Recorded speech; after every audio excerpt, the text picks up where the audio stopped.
Welcome to another Dell Precision repair video, back after a long hiatus. This is my computer shelf.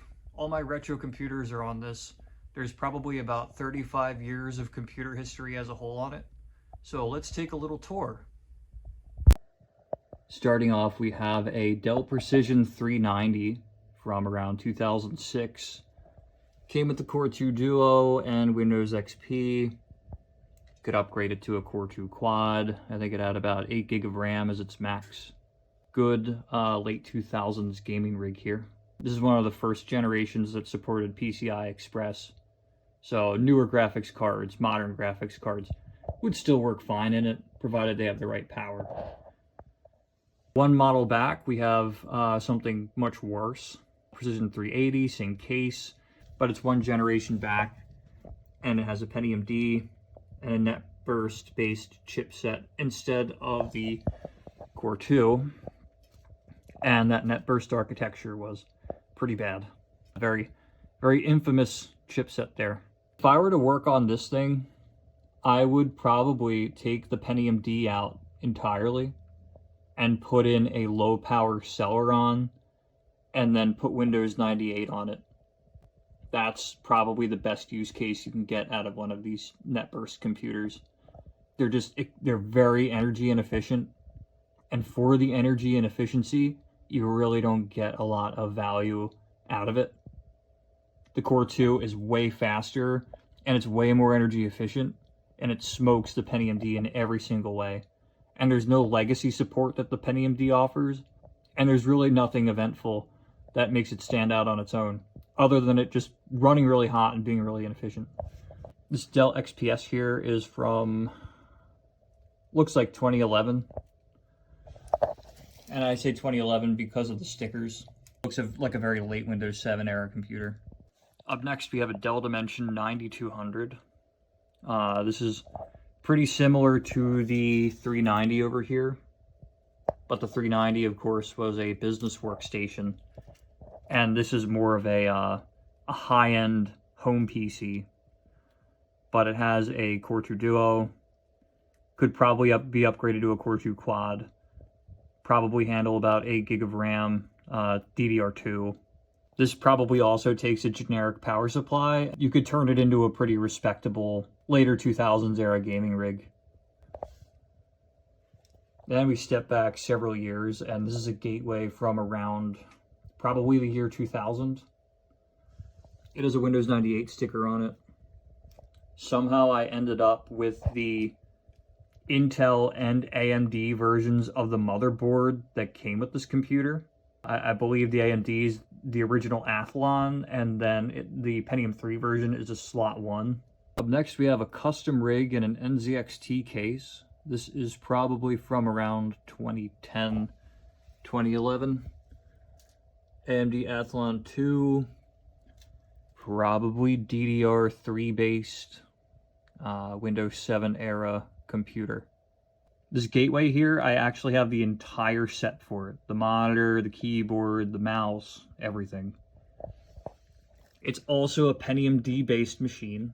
Even though it has a Pentium D and I just spent a good minute bashing Pentium D, because it's in such mint condition, and I still have everything for it, monitor, keyboard, and what have you, I would probably just keep this one exactly the same, and then just run a lighter OS on it. Maybe run like Windows 98 2nd edition. This is a Dell Dimension E310, so it's a lower budget and slightly stepped down variant of this 9200 here. You can see they both have somewhat of a similar design language. E310 and the 9200. The 9200 is like the Cadillac version of this. It's probably like a 2005, 2006 era Pentium 4 net burst era computer. This would also be a good contender for an earlier Windows XP build or a 98 build.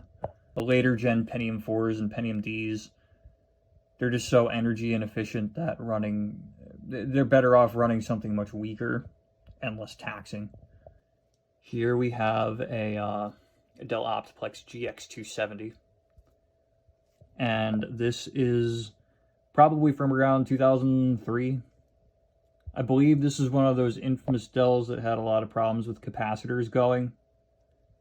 This one still works perfectly fine. This is probably a Northwood Pentium 4.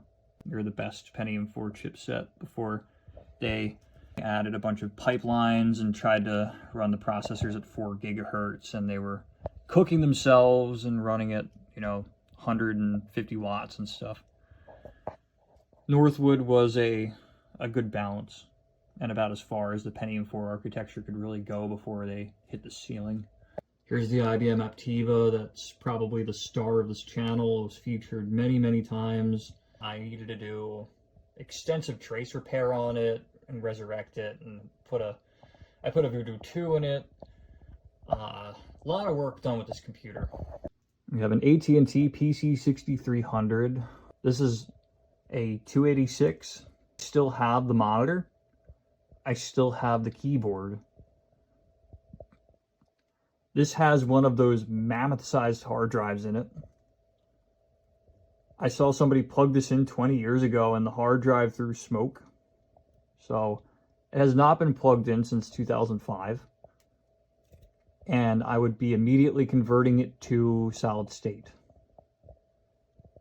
This will be a fun thing to work on. We have a workhorse IBM ThinkCentre. These were a very, very common sight in offices back around 2004, 2003. Classic Windows XP workhorse machine. Up here we have a mammoth HP desktop replacement laptop. These were the bulky 30-pound computer bricks that used to be sold in stores. They were so bulky they called them desktop replacement laptops, and they ran very, very hot, had terrible battery life, weren't portable at all, and they got phased out by Pentium M. This is also kind of the tail end of the Pentium 4 NetBurst era architecture. This is a 486 machine. I believe right now it has a 66 megahertz 486. And I'm not sure how much RAM it has. This is the IDE controller for that 486 computer. I believe when the VLB card got clamped down inside the tower, it exerted a little bit of pressure, and then it twisted the card a bit. So it was only making proper contact either, back here or up here. And it kept causing a short, so the computer wouldn't post. And then if I'd take the old card out, then the computer would post, but the only way to actually get a hard drive or floppy, see here, secondary IDE port, floppy port, so forth and so on. All that interface for that 486 comes from this card. And without this card, you really can't do anything with it. So I found another one, and it looks like it's in perfect shape. And I look forward to working on that 486 machine and putting this in finally. We have a eMachines, a never obsolete, infamous meme tower. I think it'll be a fun challenge to put some kind of Linux or BSD on this and actually find a productive use case for it in 2025, to have it live up to its moniker. It's very boastful, so it deserves something fitting of a king. That being said, the power supply is dead, so I need to get another one. Claim my AOL 5.0. This is a Dell Precision 350. This is one of the rarer computers on the stack. Dell didn't make these for very long. It's the tail end of the Northwood Pentium 4 RD RAM kind of architecture that was common in higher-end computers in the early 2000s. I believe this model came out around 2002. It doesn't have the sticker, but it has the first hyper-threaded Northwood Pentium 4. the 3.06 gigahertz Pentium 4, and 1 gig of RD RAM, and I believe it's upgradable to 2. But RD RAM is, in its time, it was very expensive, and even now it's very expensive. This was the tail end of the RD RAM era of computers. The 350 wasn't around for very long. The next model, the Precision 360, I believe it still had a Northwood Pentium 4, but they switched to using DDR. And DDR finally won the battle. And this was kind of the last effort from the RD RAM group. This is a Dell Optiplex G1 from probably around 1998. I believe when I got it, it had a hard drive with Windows 98 First Edition on it. Most of the time you'll always find 98 in the wild. It was always Second Edition, so it was kind of neat to find a Windows 98 FE computer that was completely untouched. I worked on this back in 2010 when I was a teenager, and I installed a kernel extension on it that let it be compatible with a lot of the Windows XP era programs that were still being supported at the time. So the last time I was using this computer in 2010, I was using it to go on YouTube with its 2 MB of VRAM and going on social media and stuff like that. And it actually handled everything like a champ. And it comes to show how little you actually need to do the tasks that you do on a daily basis, but the people who run all these services, they just keep demanding more and more resources to do the same thing. So that's the whole lower shelf here. I also have this HP laptop that looks like it's from around 2006.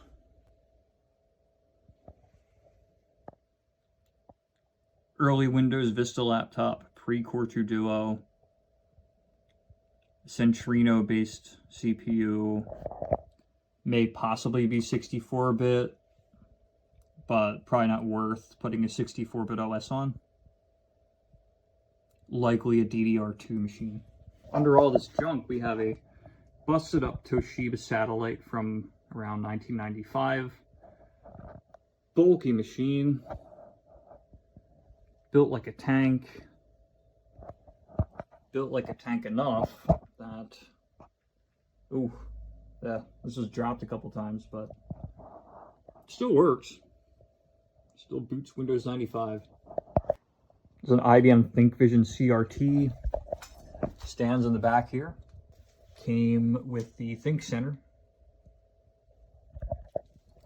And it is a lovely monitor. And it's real nice and crisp. And it also has a flat screen. Coming closer to the end now. It's a Packard Bell Legend 2440. Definitely a 1995 era computer. Has the earlier Pentium sticker on it. Probably a socket 5 machine with EDO RAM, and if I were to guess, Windows 95A, but it probably also shipped with Windows 3.11. The Cybermax is a socket 7 based Intel board. Socket 7, this is a late era Pentium computer with socket 7 and EDO RAM. It's one of the last computers, one of the last motherboards that supported EDO before, in the very late era of the original Pentium, they switched over to using SD-RAM.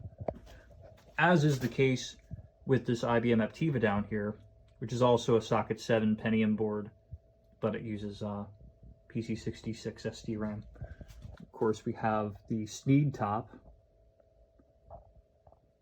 which I believe was the pinnacle of my channel.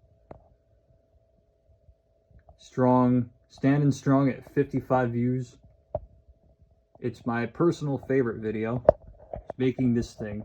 It was caked in mold. It was absolutely disgusting. Didn't boot. Keyboard didn't work. Nothing on it worked.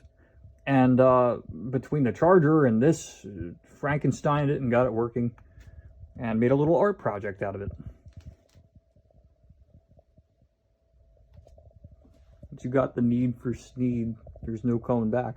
And then finally, we have an eOne tower. This is the infamous eOne tower that Apple ended up suing eMachines over because it is a blatant ripoff of the G3 iMac that kind of put Apple back on the map in 1998, 1999. Has a few scuffs on the CRT, on the glass, which is very unfortunate. But I'm hopeful that we can use some tricks to at least fill the cracks in and buff it, and then it'll be a little more passable. I need to get rid of all this stuff. I only want to keep 3 or 4 computers, so I'm gonna fix these up one by one and then get them out of here. I don't want these to go to a landfill. These are all still very practical, usable, workable computers for specific things, specific use cases, and they'll never make hardware like this again. So rather than send it to a landfill like the rest of its siblings, I'd rather fix it all up, preserve it, restore it, and get it out of here and get it to people who can really appreciate it. Keep posted. I'm going to be uploading more videos. I'm going to be working on this stuff. I'm going to do it for fun. I don't really care about views. I don't care about subs. I don't care about any of that. Yeah, if you want to come along for the ride, hop on board. Thanks for watching.